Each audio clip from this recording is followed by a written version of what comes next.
Hello నమస్తే. మన RK ఛానల్కు స్వాగతం సుస్వాగతం. ఈరోజు మన రెసిపీ వచ్చేసి పప్పుచారు.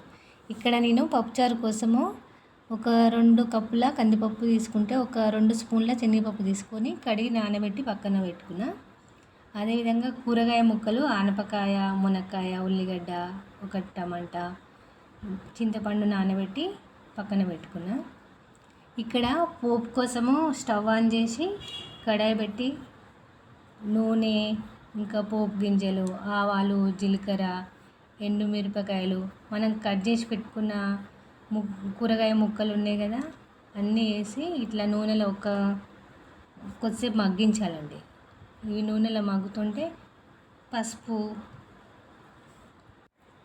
కొంచెం అల్లం వెల్లుల్లి పేస్ట్ ఇట్లా కలుపుతూ ఉండాలండి మాడిపోకుండా. అదేవిధంగా ఈ టమాటా వేయడం వల్ల కొంచెం మాడకుండా ఉంటాయి. ఇప్పుడు మనం ఇంతకుముందు కందిపప్పు నానబెట్టుకున్నాం కదా, నానబెట్టిన కందిపప్పులా ఒక 3 టమాటాస్ మీడియం సైజ్ వేసి పప్పుని ఒక 4-5 విజిల్స్ వచ్చిందాకా ఉడికించుకుందాం. ఇందులోనే చింతపండు రసం తీసి పోసుకోవాలి. ఇప్పుడు మన కూరగాయ ముక్కలు మాడకుండా ఇట్లా కలుపుతూ ఇందులో మనము ఎండుమిరపకాయలు ఇంకా ఒక 4 పచ్చిమిర్చి వేసినాం కదా, అది చూసుకొని ఉప్పు కారం తగినంత వేసుకొని 1 నిమిషం సేపు ఇట్లా మగ్గించుకోవాలి.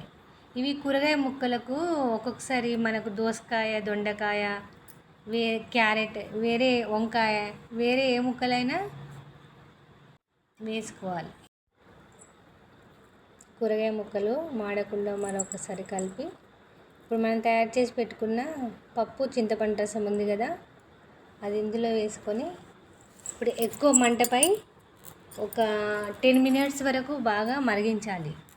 ఇట్లా మరుగుతున్నప్పుడు మధ్యలో నేను పప్పు చారు కోసము ధనియాలు, జీలకర్ర, ఇంకా మెంతులు అన్నీ వేయించి పొడి చేసుకొని ఉంచిన, అదొక స్పూన్ వేసిన. ఇట్లా మరుగుతున్నప్పుడు కొంచెం కొత్తిమీర వేసి ఒక 2-3 మినిట్స్ అయినాక కూరగాయ ముక్కలను చూసుకుంటూ కూరగాయ ముక్కలు మెత్తబడినాక స్టవ్ ఆఫ్ చేస్తే మన టేస్టీ పప్పుచారు రెడీ. ఓకే, ఒకసారి ఇలా పప్పుచారు ట్రై చేసి మీ ఫీడ్బ్యాక్ ఇవ్వండి. Thank you, bye.